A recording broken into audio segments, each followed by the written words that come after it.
I believe it's that one. And that. There's a lag here, so let me make sure that everything looks good. I'm going to take a picture of that. That's cool. Nice. All right, so are we good to go then? I think I'm good. I'm good. All right, so we're going live in 3, 2, 1. Still going. Hello, thank you all for joining us for this LinkedIn Live event. We are talking today about managing energy supply and procurement, which can help lower your energy costs.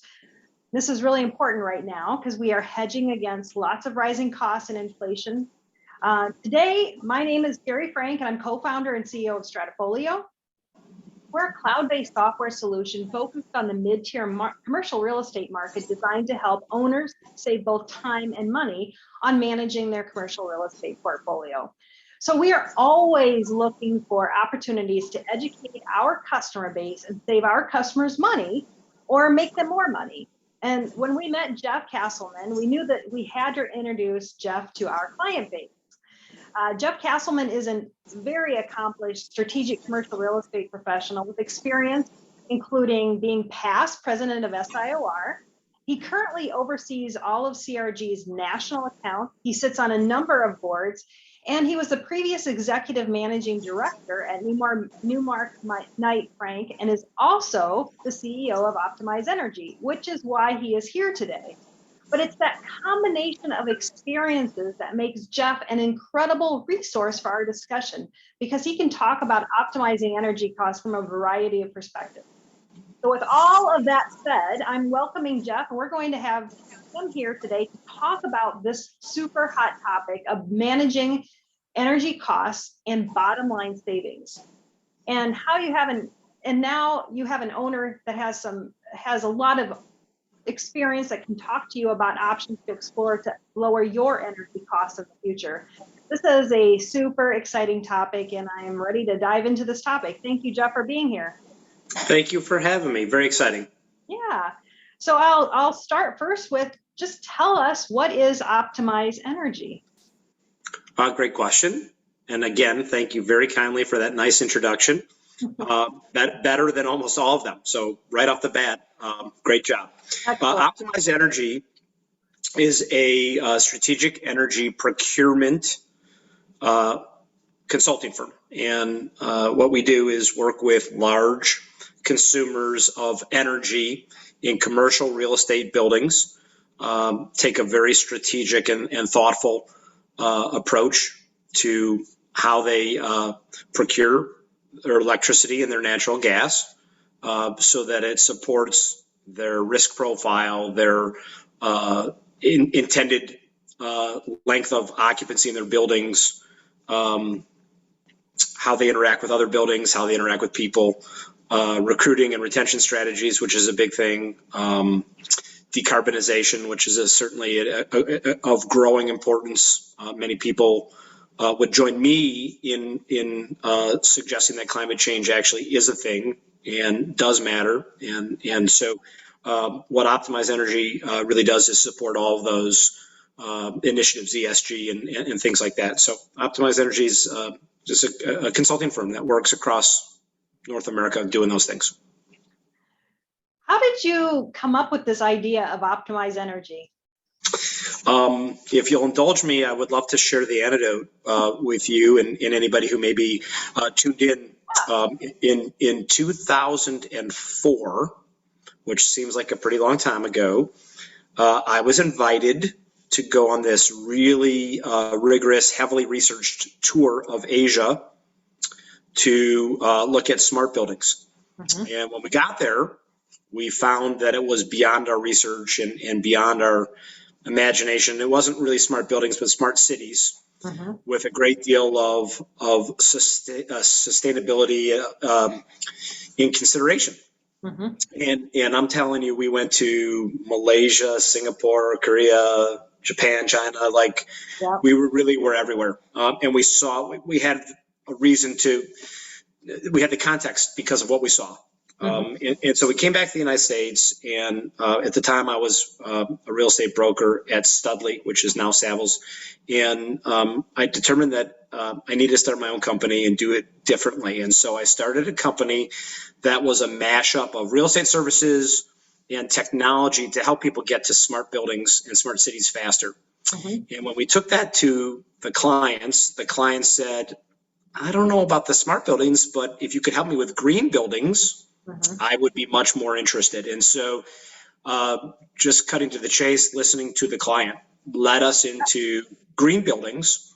And so we self-educated and learned really quick. And we started doing demand reduction work, which means helping building owners and occupants reduce how much energy they use. That quickly became a competitive, highly commoditized, low margin space. And we didn't love where that was taking our business. And we became convinced that adding supply, procurement to the demand, supply and demand is really the right way to advise clients on energy. And so we added supply to the mix. I found somebody, I was sort of fixed up on a blind date, if you can imagine that in a business context. And I bought his company. There was upside for him in coming together with a bigger organization like us. And then, of course, there was upside for us in adding supply to the demand side of the equation. And so in 2013, we came together and rebranded it Optimized Energy, and we've been at it ever since. I think that's awesome. So Thank you for indulging this story. Well, I think this is a really powerful way for companies to really attack lowering their costs. And it's probably not one that most companies think of initially, because you always think you have to buy from your local energy providers. Right. So this is really exciting. So who are your typical clients? They're as I said earlier, heavy consumers of energy. And so when you think about who that might be in a commercial real estate sense, in no particular order, hospitals and medical, casinos, cold storage, right? Freezers and coolers consume a great deal of energy, and they run 24/7, 365, often with a backup energy source. Right. Heavy manufacturing, data center, if I didn't already say that one. Those are sort of the obvious uses. Lately, Bitcoin mining, believe it or not, they're immense energy consumers. And any place they can save some money, they're prone to want to do so. EV charging stations, as they start to aggregate critical mass of charging, that's megawatt usage, and where there's megawatt usage, they're going to want to probably talk to us about how they pay for their energy. Government is actually one of the sources. So we met with the city of Miami and regarding their gas utilization, and they didn't know that this was an option for them. So it's both on the energy and on the gas side. We also work with landlords, and we can aggregate portfolios into bigger energy purchases in the open market and help them get better rates or hedge against rate increases across entire portfolios. So there's a developer in Chicago by the name of Sterling Bay. They're one of the largest downtown city of Chicago office developers and have been for some time now. And it took us a while to we had started with a single building, and then we added another building, but now we do their entire portfolio, both electric and gas. And even though that's largely common area and parking and things like that, because their tenants direct pay their own utilities, in aggregate, that's actually quite a bit. And it's strategic for them and it's strategic for us. So we can work with the user, we can work with the landlord. So really it becomes that buying power of that owner landlord that really helps them negotiate more? Sometimes, right? It depends on service territories. It depends on property types. If you owned a data center and a warehouse, you might not want to aggregate that because the spend on the data center would actually increase the spend on the warehouse, right? So in that case, we would encourage you to keep them separate. But if they were all warehouses, if they were all office spaces, if they were all operating consistently, we do a lot of retail. There's something called PLS, which is like a check cashing center. I don't know if you know PLS. They're all over the country, and their spaces are small, like 1,500 feet. And like you take your payday check there, and you get an advance in cash, right? Generally speaking, they love the aggregation approach. It gave them much better buying power in the market, and they also got unified billing. And it actually ended up being an accounting benefit that they unexpectedly really started to like. So it could be something different for everyone. The other thing I want to say about it is in the real estate business, I think, as you probably know, a lot of the properties that we touch are owned by single purpose entities for the purpose of owning that, right? It's an LLC for the purpose of owning that one piece of real estate. And so a lot of the meters then are in different entity names, and it makes it harder, not impossible, but harder to aggregate when they're bifurcated across all these different LLCs. So we've been able to get over that in some instances, but not always. Right. Like anything else, it gets complicated really fast. So where could optimized energy be used by landlords across the United States? So deregulation came into the market about 15 years ago, and the markets have matured slowly, quicker in some places and slower in others. But if you look at all the deregulated markets by statute, by law across the United States, many states are deregulated for electricity. Many are deregulated for gas. And many, like Illinois, like Ohio, like a lot of the properties, a lot of the states on the East Coast are both. And so all told, there's about 30 states, plus Mexico, plus Canada, Eastern Canada anyways, Western Europe. These are all places that we actually work because they've all enacted some form of deregulation. But I also want to say that we will take on consulting assignments with heavy users, and I'll give a really good example. In Florida, there's a very large manufacturer who's going to build an enormous plant, a $250 million production facility, and they're going to use 20 megawatts of power every day. They are beholden to the local energy utility. They have to buy their power from that utility. That's their only choice. But that utility has all these different rate structures. And so in that case, they hired us as a consultant to review the best matches and the best terms that they could make with a single sole provider, and to help them negotiate better terms for themselves, even though they're dealing with a monopoly. So there's still applications, even where deregulation may not support the obvious, which is taking your load or your usage to the market and having people bid on it, which is where you will get your best pricing or your best terms, your best hedging strategies, things like that. And it's not always about, reducing price, especially in this marketplace, right? Sometimes it's about hedging and knowing exactly what your spend is going to be for the foreseeable future, 1 year, 2 year, 3 year, 4 year, 5 year, whatever it is. Again, every user is different, and all of our solutions are custom. We never try to say, this is the solution for everybody, you should use it. That probably goes without saying, but it's our approach.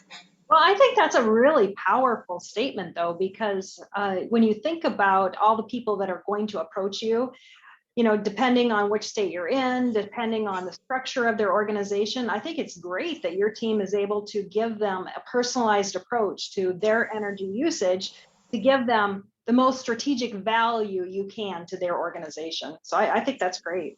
Everybody has different risk profiles. We really start with risk, right? Yeah. If you're a risk taker as a company, you may want a variable rate product.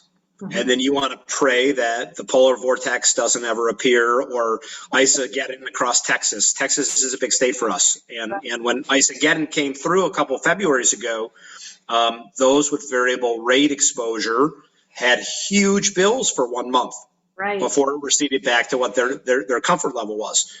For some, that was fine. For others, it was a disaster, right? So it really depends on everybody's risk. And then it also depends on how you utilize the real estate and what your timeline is. If you're moving out, don't sign a 5-year contract. Right. It goes without saying. Yeah. So when someone engages with your team, what is that process? Sure.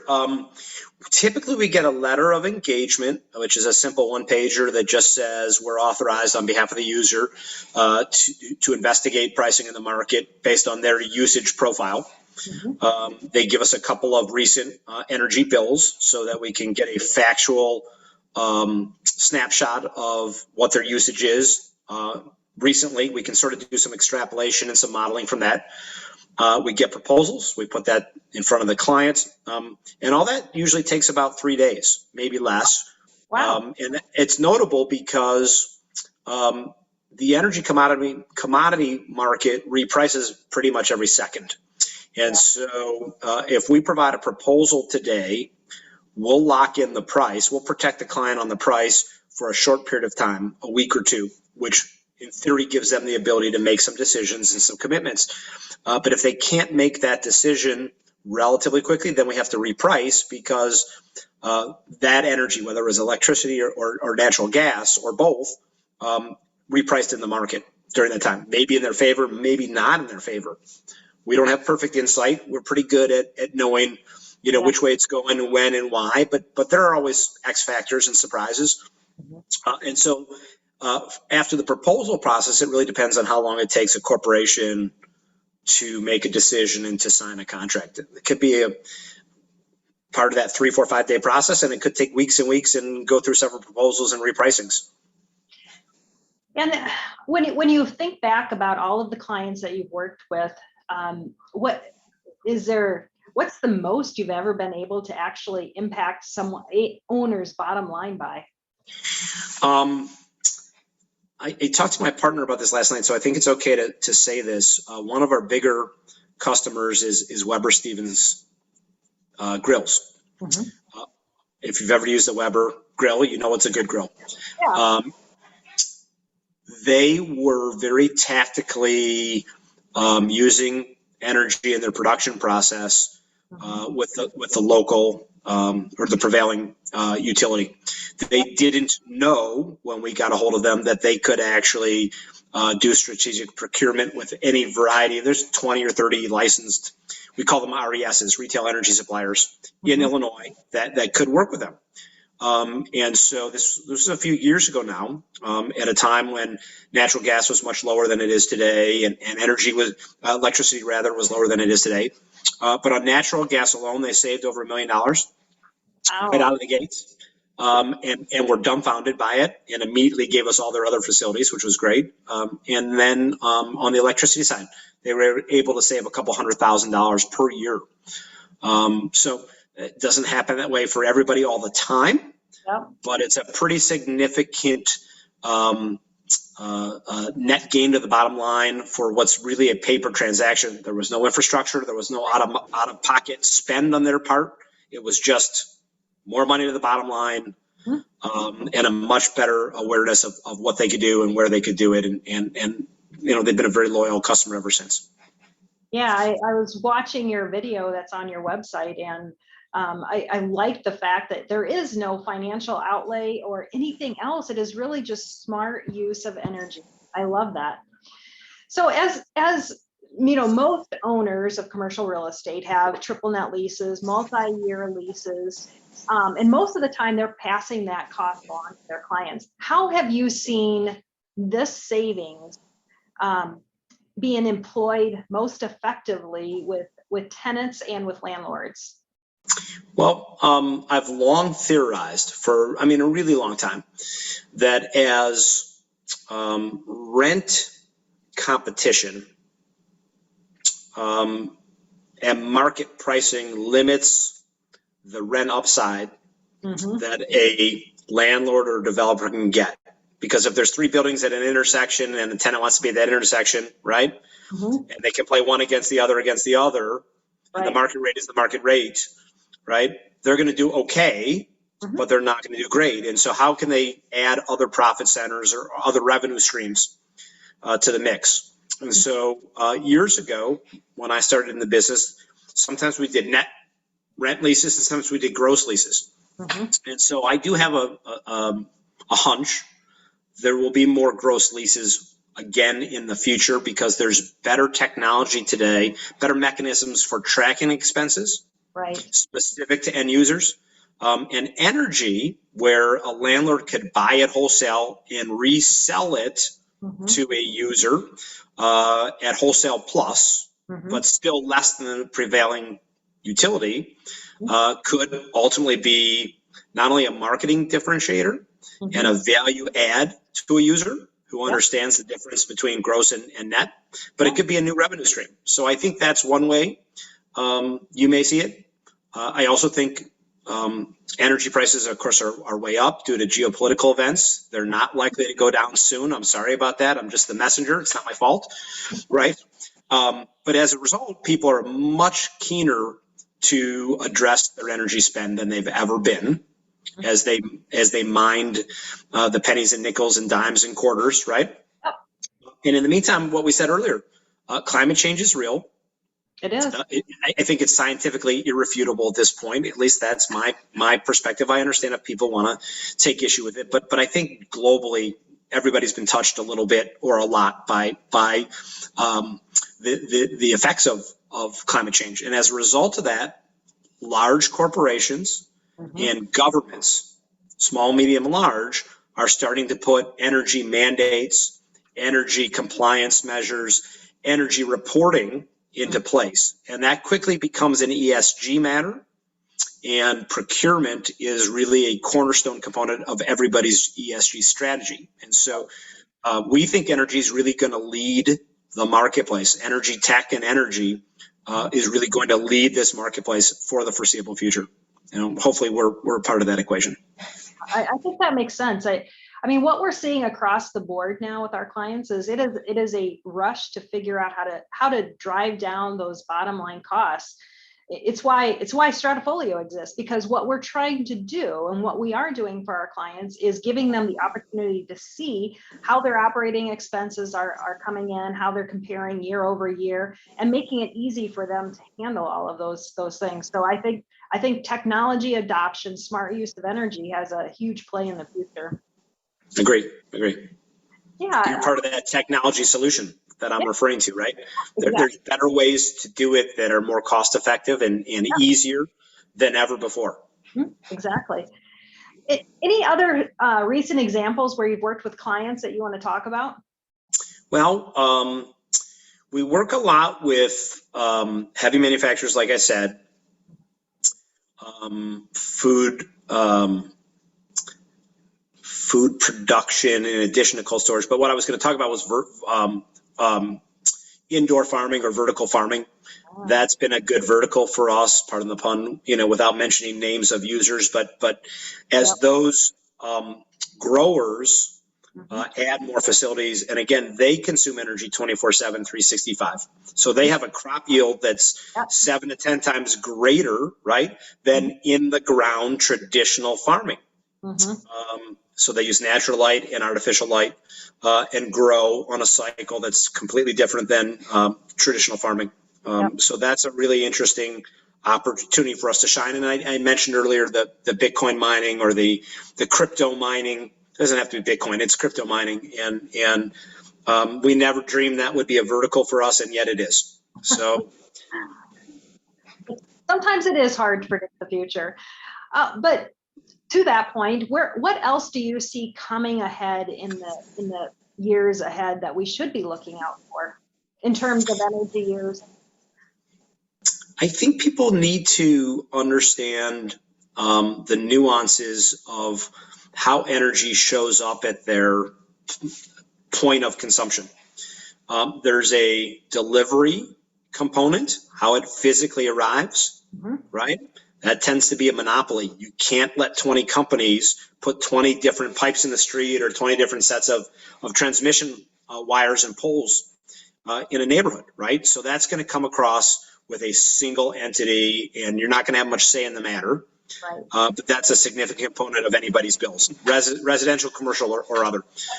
Another is your demand, right? That's how much you use. And there are always good, better, best practices and strategies associated with managing your demand. And then there's your procurement, your supply. Where did you get the energy from that was delivered to you, that met your demand, and did you buy that as best and as smart as you can? And not everybody understands that those are really the three components, plus of course, taxes and add-on charges that meet government obligation. So not allowing for those, right? Yeah. To try to attack all the different components of your energy bill. The other thing that I think people should be looking at is renewable energy that's decarbonized and carbon friendly. Some places sell coal-fired power to the grid, some nuclear, some wind, some solar, some geothermal. There is an education process associated with that, but moving away from coal, moving away from other carbon unfriendly sources towards carbon friendly sources. We think solar is probably the energy of choice over time, and in that case, when solar battery storage, commercial grade at scale, becomes affordable to businesses and to residential folks alike, we think that could be a real tipping point, a real game changer. Yeah, excellent. Well, congratulations on all your success. And thanks for being with us today, Jeff. And I'm going to actually share my screen again. And let's see here.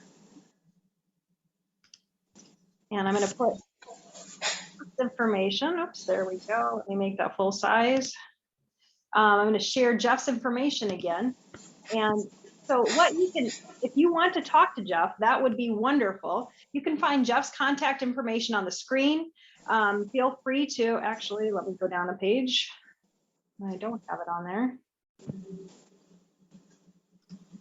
You can find Jeff's information here. So feel free to contact him. If you can reach out to him on LinkedIn. You can reach out to him, schedule an appointment to see if Optimized Energy might be a solution here for your company. So take care, everyone. Thank you for being with us. And we will have another interesting next month with a company called Otso. They're good. I know them. Yeah. So we are always looking for topics that help our customers be more proactive, save them time, save them money. So if you have any questions about STRATAFOLIO, please feel free to contact me. And thank you, everyone. Have a great rest of your day. Take care. Awesome. Thanks for having me. All right. Really nice job.